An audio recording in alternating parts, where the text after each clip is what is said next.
तो हम राहु महादशा के बारे में बात कर रहे थे।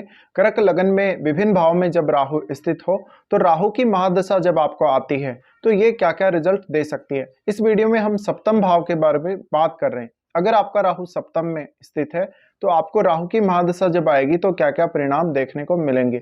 सप्तम भाव में राहु का होना मतलब मकर राशि में आपका राहु स्थित है और आपका केतु आपके लगन में स्थित है। अब मकर राशि में जब भी राहु स्थित हो तो यहाँ शनि की प्लेसमेंट आपके चार्ट में बहुत ज्यादा इंपॉर्टेंट हो जाती है। ऐसा राहु आपको फॉल्स ऑब्सेशन देता है, आपको लोगों के सामने बहुत अच्छा दिखाता है, आपको बहुत सुंदर दिखाता है, लेकिन ऐसे जातक वास्तव में अंदर से बहुत ज्यादा भयभीत होते हैं, खुद बहुत ज्यादा वरीड होते हैं, चिंता होती है उनको, अवसाद की समस्या का सामना करना पड़ सकता है, मानसिक तनाव बहुत ज्यादा रहता है जातक को। जातक छोटी छोटी बातों पे चिंतित हो जाएगा। राहु की दशा जब आपको आएगी तो ऐसी राहु की दशा में आप अपने आप को पहचानने में असमर्थ होंगे, जबकि आप दूसरों पर बहुत जल्दी ट्रस्ट करेंगे। इस वजह से आप सामने वाले व्यक्ति से बहुत जल्दी धोखा खा लेंगे।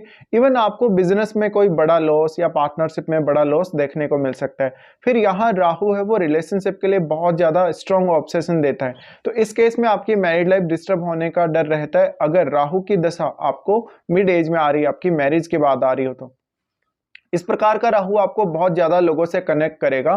सप्तम भाव आपका पब्लिक का भाव है, आपके जीवन साथी का भी भाव है। इस केस में राहु आपको आपके जीवन साथी के साथ अच्छे संबंध नहीं देगा, यहाँ तक कि सेपरेशन और डिवोर्स तक का भी आपको सामना करना पड़ सकता है। तो यहाँ अगर राहु है तो जब आप शादी कर रहे हैं, शादी करते समय बिल्कुल भी रिस्क ना लें।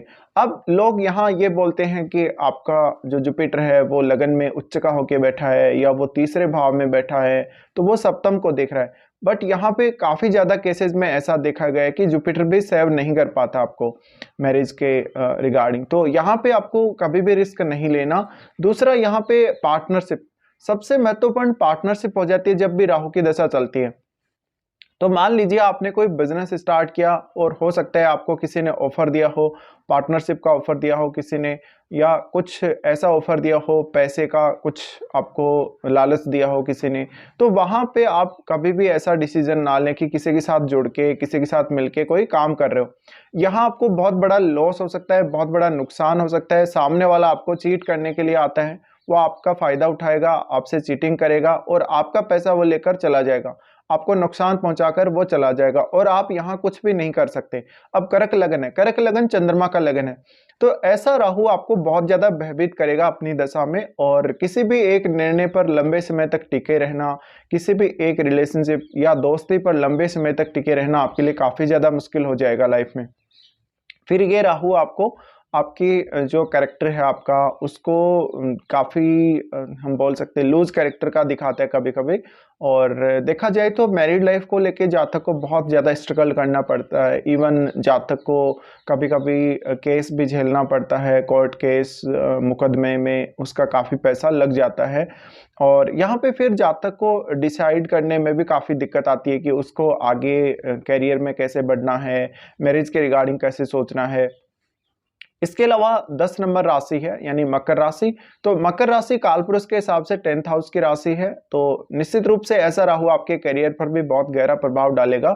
अब ऐसा राहु अगर आपको दशा में चल रहा हो तो निश्चित ही आपको विदेश में सेटल होना या विदेश में जाकर अपना कोई बिजनेस करना या विदेश में जाके कोई भी जॉब करना ज्यादा बेहतर रहेगा अपनी कंट्री के बजाय। यहाँ लेकिन आपको धोखे से सावधान रहना पड़ेगा, आपको बहुत ज्यादा कॉन्फिडेंट रहना पड़ेगा, बहुत ज़्यादा अपने ऊपर आत्मविश्वास रखना पड़ेगा। कभी भी अगर आप अपना आत्मविश्वास खोते हैं या बहुत ज़्यादा कमज़ोर नज़र आते हैं तो इससे आप दूसरों के लिए एक अच्छा मौका बन जाओगे। फिर राहु सप्तम भाव में बैठा है तो आपका जो चेहरा है, आपकी जो पर्सनैलिटी है उसको राहु काफ़ी मैनिपुलेट करता है। तो निश्चित ही भले ही आपको दशा ना भी चल रही हो तो भी ऐसा राहु आपको बहुत सुंदर दिखाता है, बहुत अट्रैक्टिव दिखाता है। इस वजह से जातक की तरफ बहुत लोग अट्रैक्ट होते हैं और कभी कभी ऐसा जातक सच में ही काफी ज्यादा सुंदर होता है बट राहु उसको और ज्यादा मैनिपुलेट करके दिखाता है। तो यहाँ पे निश्चित ही अगर आप एक स्त्री हैं या पुरुष हैं, भले ही आप कोई भी हैं, बट आपकी तरफ लोग काफी आकर्षित होंगे। फिर यहाँ चंद्रमा का लगन है, चंद्रमा का लगन होने की वजह से आप में वो शीतलता और चंद्रमा वाली जो चमक है वो है, तो निश्चित ही आप काफी ज्यादा प्रभावित कर पाते हैं अपने पर्सनैलिटी से दूसरों को। पर देखिए राहु सप्तम में है तो निश्चित ही राहु काफी चालाक है, चतुर है। तो ऐसे में जो सामने वाला पर्सन आपकी लाइफ में कोई भी आएगा, कोई भी आपसे जुड़ेगा, तो वो बहुत ज्यादा समझदार, चालाक, चतुर है और वो आपका फायदा बहुत जल्दी उठा लेगा। साथ ही ऐसे जातकों की कमजोरियां लोग बहुत जल्दी पकड़ लेते हैं। अब जब भी राहु की दशा आ रही हो तो राहु फिजिकल रिलेशनशिप के लिए या मैरिज के लिए या लव अफेयर के लिए बहुत बार आपको बाध्य करता है, बहुत बार आपको सेक्सुअल इच्छाएं देता है। तो इन मामलों में थोड़ा ज़्यादा सावधान रहने की ज़रूरत है। अगर आप किसी के साथ रिलेशनशिप में आ जाते हैं, दोस्ती कर लेते हैं, तो वहाँ से आपका निकलना काफ़ी मुश्किल हो जाएगा। आप उसको, सामने वाले को छोड़ नहीं पाएंगे। सामने वाला चाहे जो करे, आपके साथ धोखा करे या आपको कैसा साथ दे, तो यहाँ पे काफ़ी ज़्यादा दिक्कत जातकों को आ जाती है। फिर चंद्रमा का लगन होने की वजह से आपको मानसिक तनाव, चिंता या इमोशनल प्रॉब्लम्स बहुत ज़्यादा रहेंगी। फिर हम राहु की दृष्टियों की बात कर लेते हैं। राहु की जो सबसे पहले दृष्टि आपके जाएगी वो लाभ स्थान पे जाएगी। लाभ स्थान पे दृष्टि जाने की वजह से यहाँ धन के मामले में राहु काफी अच्छा साबित हो सकता है। आपको बहुत ज्यादा लग्जरी और धन की इच्छाएं दे सकता है, बहुत ज्यादा नेम फेम पाने की चाहत दे सकता है, बट आपकी एक्सपेक्टेशन के अनुसार आपकी लाइफ में वो सब नहीं हो पाएगा, या जिस हद तक आप चाहते हैं उस हद तक वो सब कुछ नहीं हो पाएगा। तो यहाँ आपको हमेशा कमी देखने को मिलेगी। आपके नेटवर्क वाले लोग आपका फायदा उठाएंगे। आपके नेटवर्क में कुछ लोग ऐसे होंगे जो बहुत शातिर हो सकते हैं। राहु लाभ स्थान को देख रहे हैं तो निश्चित रूप से बिजनेस में आपको सक्सेस देंगे, लेकिन आप अगर अपने दम पे, खुद के बल पे या खुद के एफर्ट से कोई भी बिजनेस कर रहे हो जहां पे आपकी कोई पार्टनरशिप किसी से नहीं होनी चाहिए, राहु की दशा जब आपको आएगी, मान लीजिए आप पहले से पार्टनरशिप में हैं, तो आपकी पार्टनरशिप टूटने के या पार्टनरशिप खुल के सामने आने के बहुत ज्यादा चांसेस हैं। तो आपको एक बहुत अच्छी क्लियरिटी भी राहु देगा। अगर मान लीजिए आपके साथ कोई चीटिंग हो रही है, कोई आपके साथ फ्रॉड कर रहा है, तो इस केस में वो सब आपके सामने आ जाएगा राहु की दशा में। राहु जब इस प्रकार से लाभ स्थान को देखते हैं तो जातक को बहुत जल्दी धन प्राप्त करने की इच्छा, शॉर्टकट से फेमस होने की, धन प्राप्त करने की इच्छा देते हैं, और जातक स्टॉक मार्केट से या बहुत जल्दी वो लॉटरी वगैरह से अमीर बनना चाहता है। राहु फिर लगन को देखते हैं। लगन को मैंने आपको बोला काफी मैनिपुलेट करते हैं, आपको, आपकी पर्सनैलिटी को बहुत ज्यादा सुंदर दिखाते हैं, अट्रैक्टिव दिखाते हैं, बट आपके डिसीजंस गलत हो जाते हैं। आप किसी भी समय कॉन्फिडेंट नजर नहीं आते। इवन आप अपनी मैरिज का डिसीजन लेते समय भी कॉन्फिडेंट नजर नहीं आओगे। तो यहाँ वैसे भी आपको काफी सुंदर, काफी अट्रैक्टिव राहु दिखाने का काम करता है। हाँ, यहाँ राहु जब लगन को देख रहे हैं तो कुछ हद तक क्रिएटिविटी आप में ज्यादा हो सकती है, आप में क्षमताएं बहुत ज्यादा हो सकती हैं, स्किल्स बहुत ज्यादा हो सकती हैं, बट अब लगन में केतु होने की वजह से आप अपने स्किल्स पे उतना फोकस नहीं कर पाते, या आप वास्तव में खुद को नहीं जान पाते। तो यहाँ एक किसी दूसरे पर्सन, थर्ड पर्सन की जरूरत पड़ती है आपको हमेशा जीवन में। और अगर आपका कर्क लगन है तो निश्चित रूप से आपको किसी का सहारा लेना चाहिए, किसी से कोई सलाह लेनी चाहिए और उस हिसाब से आगे बढ़ना चाहिए जीवन में। फिर राहु देखता है आपके तीसरे भाव को। तीसरे भाव को राहु जब देखता है, आपके कम्युनिकेशन स्किल्स को काफी बढ़ाता है, आपको लाइफ में काफी एक्टिव रखता है, आपको स्ट्रगल बहुत ज़्यादा देता है। राहु की दशा इजी नहीं होने वाली है।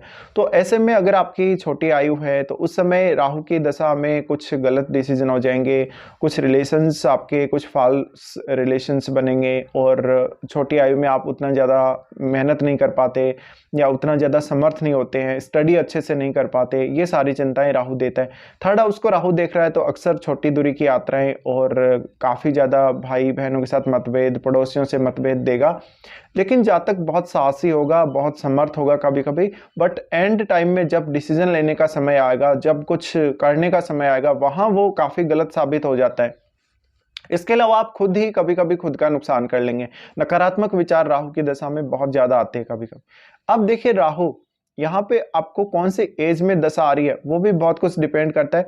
तो आपको मिड एज में अगर ऐसी दशा आ रही है तो शादी के रिगार्डिंग इसके रिजल्ट उतने अच्छे नहीं होंगे। बाकी मामलों में आप अच्छे से इसके रिजल्ट राहु के प्राप्त कर सकते हो और बहुत अच्छे से जीवन में आगे बढ़ सकते हो। स्पेशली करियर के मामले में राहु आपको काफी आगे लेकर जा सकता है। फिर मान लीजिए किसी को लेटर एज में ऐसी दशा आ रही हो तो लेटर एज में दशा आने की वजह से जातक को हार्डवर्क ज्यादा करवाएगा, इधर उधर का ट्रेवल ज्यादा करवाएगा, नेम फेम काफी अच्छा देगा। तो कुछ मामलों में राहु काफी फेवरेबल है, बट आपको रिलेशनशिप वाइज, पार्टनरशिप, इन सब के लिए बहुत ही सोच समझकर डिसीजन लेना पड़ेगा। तो ये कुछ राहु के रिजल्ट रहेंगे जब भी राहु आपका कर्क लगन में सप्तम भाव में स्थित होगा और आपको राहु की महादशा आएगी। फिलहाल वीडियो में इतना ही।